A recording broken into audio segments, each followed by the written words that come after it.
차례를 끝내고 팔순 노모부터 갓난아기 진손자까지 4대가 마주 앉은 한가위 아침상.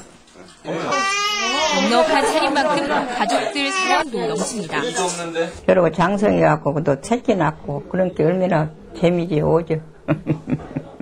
식사를 마치고 온 가족이 즐기는 윷놀이. 그렇지. 대가족의 왁자지껄한 입술소리가 골목 바깥까지 퍼집니다.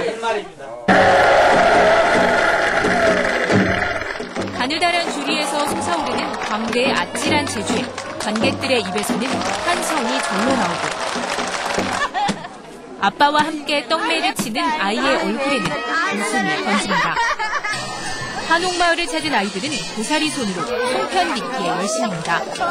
많이 만들어서 할아버지, 할머니, 엄마, 아빠, 오빠 다 줄 거예요. 넉넉함이 넘친 한가위. 오늘 하루 훈훈한 가족의 정도 2배였습니다. KBS 뉴스 임주영입니다. 오늘 송편 많이들 드셨습니까? 인공 색소를 쓰지 않고도 갖가지 색깔을 내서 미각까지 돋우는 이 천연색 송편이 눈길을 끌고 있습니다. 이광열 기자가 소개합니다. 검은색, 빨간색, 노란색, 그리고 초록색까지 화려한 빛깔의 송편들이 보기만 해도 먹음직스럽습니다. 이런 색깔을 내기 위해선 그동안 인공 색소를 써야 했지만 이 송편들은 쌀로만 빚은 것들입니다. 흑미와 정미, 녹미 등 색을 지닌 현미를 싹을 틔워 빻은 뒤 가루를 섞어 송편에 색깔을 입혔습니다. 현미를 발화시키면 색이 더 선명해지는 점을 이용한 겁니다.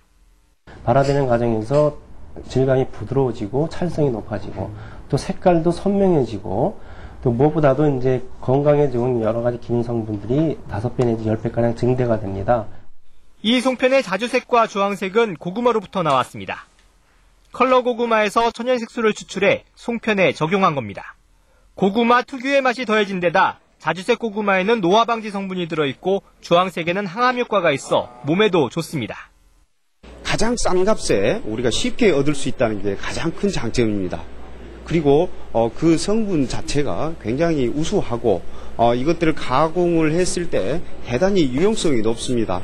건강에도 좋고 맛도 다양한 천연색 송편들이 추석에 풍성함을 더하고 있습니다. KBS 뉴스 이광열입니다. 추석을 맞아 정운찬 국무총리가 용산 참사 유가족들을 만났습니다. 막중한 책임감을 통감한다고 말했습니다. 정창하 기자가 전합니다. 정운찬 국무총리는 오늘 인사청문회 때 약속한 대로 용산 참사 현장을 찾았습니다. 지금 차례를 안 지내셨습니까?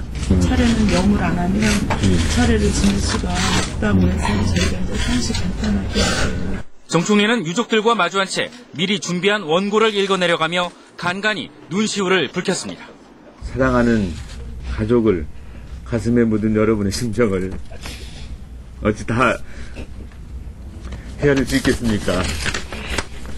또 공직자로서 막중한 책임을 통감한다며 해결 의지를 강조했습니다. 이제 총리로서 유족 문제를 비롯하여 용산 사태를 원만하게 해결하기 위해 최선의 노력을 다할 것을 약속합니다. 유가족들은 총리 방문을 계기로 사태 해결에 실마리가 풀리길 기대하면서도 중앙정부가 직접 나서긴 어렵다는 언급에는 실망감을 감추지 못했습니다.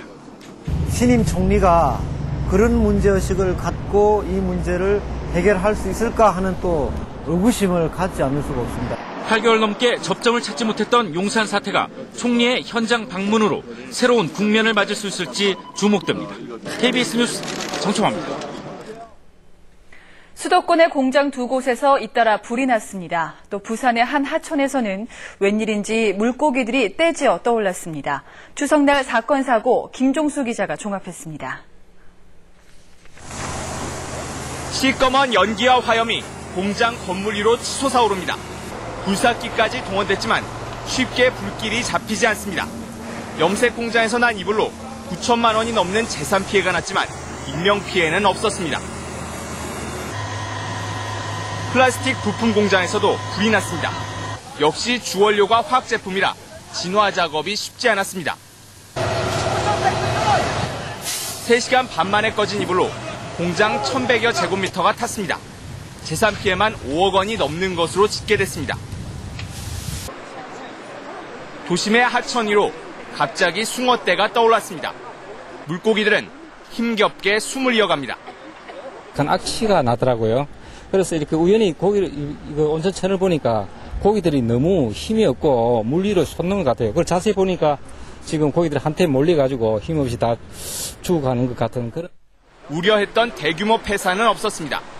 해당 구청은 그제 비가 내린 뒤 하천에서 악취가 심해졌다는 주민들의 신고에 따라 원인 조사를 하고 있습니다. KBS 뉴스 김종수입니다. 지진이 쓸고 간 인도네시아에서 우리의 119 구조대가 눈부신 활약을 펼치고 있습니다.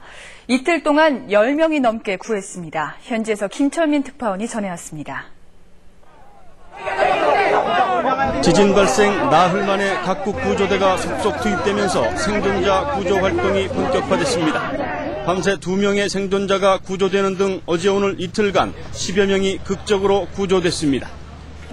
한국의 119 국제구조대 본진 40여 명도 오늘 낮 현지에 도착해 활동을 시작했습니다.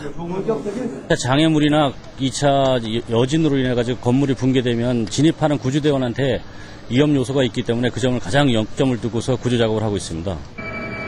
현재까지 공식 집계된 사망자는 715명, 실종자는 350여 명, 부상자는 2,500여 명입니다. 유엔은 사망자가 1,100명을 넘어설 것으로 추정하고 있습니다. 인도네시아 정부는 이번 주말이 매몰자들의 생사 여부를 가름할 중대 고비가 될 것으로 보고 있습니다. 도시 기능이 마비되면서 생필품 약탈 현상이 빚어지고 있습니다. 무너진 상가 건물 더미 아래서 갖가지 생필품을 훔치던 일부 시민들이 현지 경찰에 붙잡히기도 했습니다. 3층짜리 상가 건물이 서 있던 이 자리에서만 60여 명이 숨졌습니다. 시민들은 쓸만한 생필품을 찾기 위해 무너진 건물 더미를 헤집고 있습니다. 전기가 끊기면서 발전용 연료와 생필품 값이 평소보다 3배 이상 폭등했지만 그나마 구하기도 하늘의 별따기입니다. Kurang lebih 3 jam antrian. Oh enggak, di sini harganya harga biasa. Yang naiknya enceran. Yang di pinggir jalan naik. 인도네시아 정부는 한국을 비롯한 세계 각국에서 구호 물품이 답지하고 있다면서 국제사회에 더 많은 관심을 호소하고 있습니다. 인도네시아 파당에서 KBS 뉴스 김철민입니다.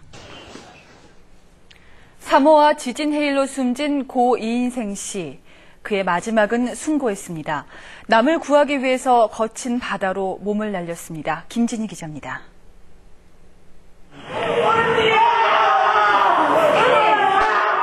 고 이인생 씨의 시신을 확인한 유족들이 서로 부둥켜 안고 오열합니다. 거대한 지진 해일 앞에 62 생을 마감한 고 이인생 씨. 오늘 차려진 빈소에는 고인을 애도하는 발길이 끝없이 이어졌습니다.